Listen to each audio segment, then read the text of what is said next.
Welcome back to Western New York Living. Holidays are all about joy, laughter, sending out Christmas cards, and being with people we love. But if you're living with hearing loss, big gatherings, noisy rooms, and quick conversations can make these celebrations feel more than overwhelming than fun. To make sure you're able to hear the holidays a little clearer this year, we're happy to have with us once again Dr. Jill Bernstein from Hearing Evaluation Services of Buffalo. Have your Christmas cards out yet? Absolutely. Okay, all right, got those holiday cards out. Well, let's talk about hearing for the holidays.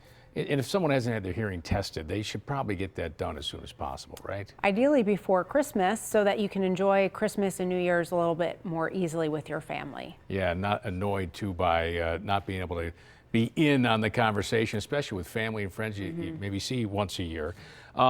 This time of year, people do realize they have a hearing issue, or family does, especially going to parties. What are some things we can look out for maybe mom and dad, grandma and grandpa at these gatherings? Certainly there's the obvious signs when people are asking for repetition, saying what or huh, or just sitting there quietly and nodding and smiling even when it's not really appropriate. But also looking for people who are withdrawing and maybe sitting in a chair in the corner and not participating because it's just too difficult for them at that point. Turning up the TV really loud is another one.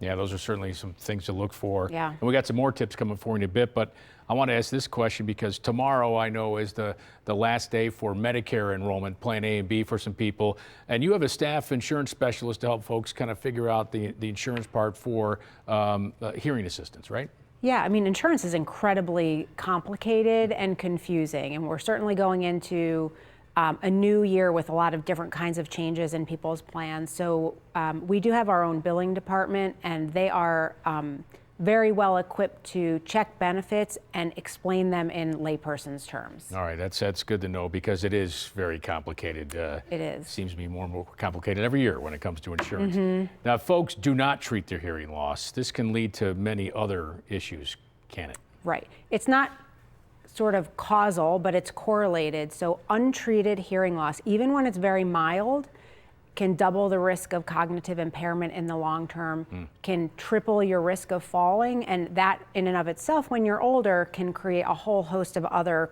problems in someone's life. And also increases your risk by almost 50% of experiencing significant depression.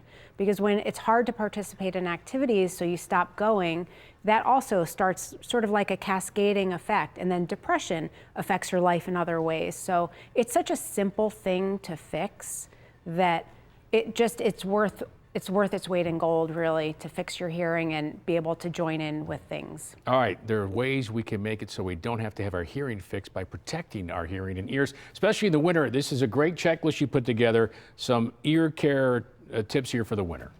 Right, a lot of people find that cold air makes their ears hurt, like inside, but our outer ear, called the pinna, doesn't have a lot of insulation. So, you think about keeping your extremities warm. Think about your ears, pulling a hat down over your ears, wrapping a scarf around them, wearing earmuffs might be something that you want to think about. Find some real fashionable ones. Also, if you aren't hearing well all of a sudden, don't just push it off thinking it might just be some wax in your ears. Go and see your doctor, let them take a look in your ears. If it is wax, that's easy for us to resolve. But if it's a sudden change in hearing, that's something we want to address medically as quickly as possible. All right, another one, don't overcrank the volume. My phone's great at telling me when I'm at the gym, hey, you might want to turn the volume down a little bit there. So don't ignore those. I always do, by the way. Yeah, wear your hearing protection when you use the snow blower also. Great point, too, because it can be very loud there. All right, a lot of great tips, as always, from Dr. Jill Bernstein when she's here. Hearing Evaluation Services of Buffalo. We want you to have a happy and healthy holiday season. So if you've been noticing even small changes in your hearing, it's time to give them a call. Make time, too, for the loved ones. Make it more enjoyable and not stressful. With 4 convenient locations across Western New York, they are ready to help you. To learn more about the full range of services they offer and a lot of great technology, too, with hearing devices, go to their website, hes@buffalo.org, or give them a call, 833-4488.